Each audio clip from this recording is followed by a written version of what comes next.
समय पहले की बात है। एक गांव में एक ठाकुर रहता था। ठाकुर का असली नाम लाखन सिंह था, पर उनका यह नाम बहुत कम लोग जानते थे। ठाकुर साहब के नाम से ही वे अपने इलाके में प्रसिद्ध थे। ठाकुर साहब बड़े ठाट बाट के आदमी थे, खाने पीने के बेहद शौकीन। जमीन काफ़ी थी, पर उसकी आमदनी खाने पीने और ठाट बाट में ही उड़ा देते थे। ठाकुर साहब को पक्षी पालने का बड़ा शौक था। उनकी हवेली एक अच्छा खासा चिड़ियाघर बना हुआ था। इधर उधर पिंजरों में पक्षी लटकते नजर आते।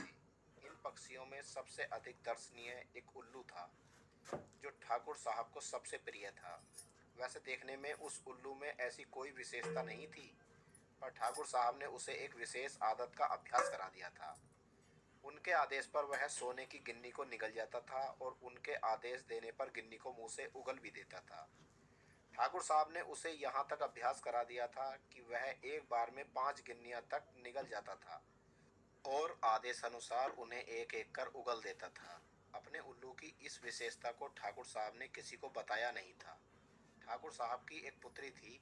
उन्हें उसका विवाह अचानक तय करना पड़ा और विवाह की तिथि भी 10 दिन आगे की ही निश्चित हो गई। बेटी का विवाह सिर पर और ठाकुर साहब ठन गोपाल। एक पैसा पास नहीं, समस्या विकट थी, पर वे घबराए नहीं। उन्होंने तय कर लिया कि बेटी की शादी निश्चित तिथि पर ही धूमधाम से होगी। उसी गांव में एक साहूकार था। ब्याज पर धन देता था, ब्याज भी कसकर लेता था और मूलधन के बदले में कोई न कोई आभूषण गिरवी रख लेता था। ठाकुर साहब उसी साहूकार के पास गए और बोले, सेठ जी, मेरी बेटी का ब्याह सिर पर अचानक आ पड़ा है और आपके ही भरोसे मंजूर कर लिया है, कुछ मदद कीजिए। ठाकुर साहब की बात सुनकर साहूकार ने पूछा कि कितना रुपया चाहिए। ठाकुर साहब बोले, यही कोई 10,000 से काम चल जाएगा सेठ जी। अब 10,000 तो उस जमाने में मायने रखते थे। सुनकर पहले तो साहूकार चौंका, फिर कुछ सोचकर बोला, गिरवी रखने को क्या लाए हो ठाकुर साहब। गिरवी की बात सुनकर ठाकुर साहब चौंके। आश्चर्य से बोले, भाई लाया तो कुछ नहीं, मैं तो लेने आया हूँ।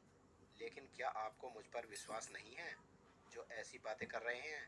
साहूकार ने दलील दी, विश्वास आप पर और आपकी नीयत पर किसे नहीं होगा, पर व्यापार में विश्वास से ही काम नहीं चलता। लेन देन का काम अपने नियमों पर ही चलता है। यह सुनकर ठाकुर साहब कुछ देर तो असमंजस में पड़े रहे, फिर कुछ सोचकर बोले, ठीक है सेठ जी, मेरे पास एक बहुमूल्य चीज है। हालांकि मैं उसे किसी कीमत पर भी नहीं देता, पर बेटी का ब्याह करना है, इसीलिए मजबूरी में उसे ही मैं आपके यहाँ गिरवी रख दूंगा। बहुमूल्य चीज की बात सुनकर सेठ के मुंह में पानी भर आया। उत्सुकता से बोले, ऐसी कौन सी चीज है आपके पास। ठाकुर साहब ने धीरे से सेठ के कान में कहा, एक उल्लू है सेठ जी, सुनहरी उल्लू। साहूकार चौंक कर बोला, उल्लू, सोने का उल्लू, कितने तोले का है। ठाकुर साहब बोले, सोने का बना हुआ नहीं, जीता जागता उल्लू है सेठ जी। यह सुनकर सेठ हंसा और बोला, आप भी मजाक करते हैं ठाकुर साहब, मैंने तो समझा कि 20-30 तोले का सोने का उल्लू होगा। अब ठाकुर साहब ने फुलझड़ी छोड़ी, बोले, अरे सेठ जी, यह उल्लू सोने की एक गिन्नी रोज उगलता है। सोने की गिन्नी की बात सुनकर सेठ की आंखें खुली की खुली रह गईं।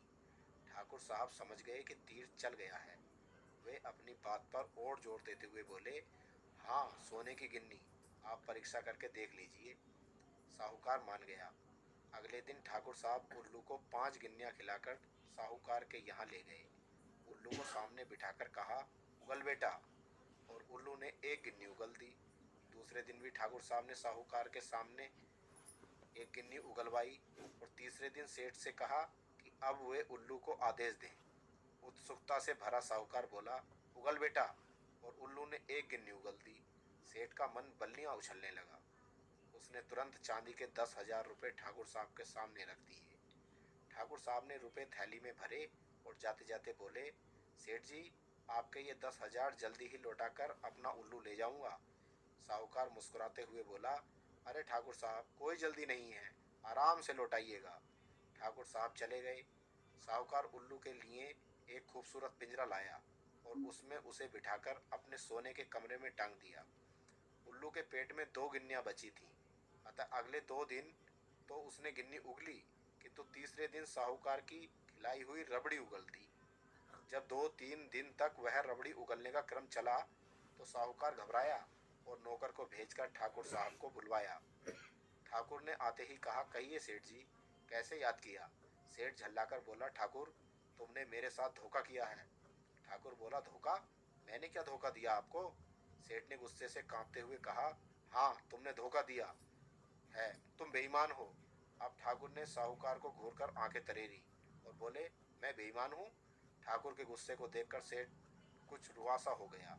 कुछ सहमी आवाज में बोला, तुम्हारा उल्लू बेईमान है, वह 3 दिन से गिन्नी नहीं उगल रहा है। ठाकुर तो असलियत जानता ही था, मगर दिखावे के लिए पूछा, तो फिर क्या उगल रहा है? साहूकार ने माथा ठोककर कहा, रबड़ी। सुनकर ठाकुर ने आश्चर्य प्रकट किया। फिर पूछा कि आपने उसे खिलाया क्या था? सेठ जी ने बताया कि रबड़ी खिलाई थी। यह सुनते ही ठाकुर ने ठाका लगाया और बोला, रबड़ी खिलाई थी तो उसमें उल्लू का क्या कसूर है? सेठ जी, आपने रबड़ी खिलाई थी सो उसने रबड़ी उगल दी, गिन्नी खिलाते तो गिन्नी उगल देता। आगे ठाकुर का उल्लू है, बेईमानी थोड़े ही करेगा, जो खाएगा वही तो उगलेगा। यह कहकर ठाकुर साहब खिलखिलाते हुए साहूकार के घर से बाहर निकल गए। सेठ उल्लू की तरफ और उल्लू सेठ की तरफ देखता रह गया। तो दोस्तों, कैसी लगी आपको ये कहानी? अगर कहानी पसंद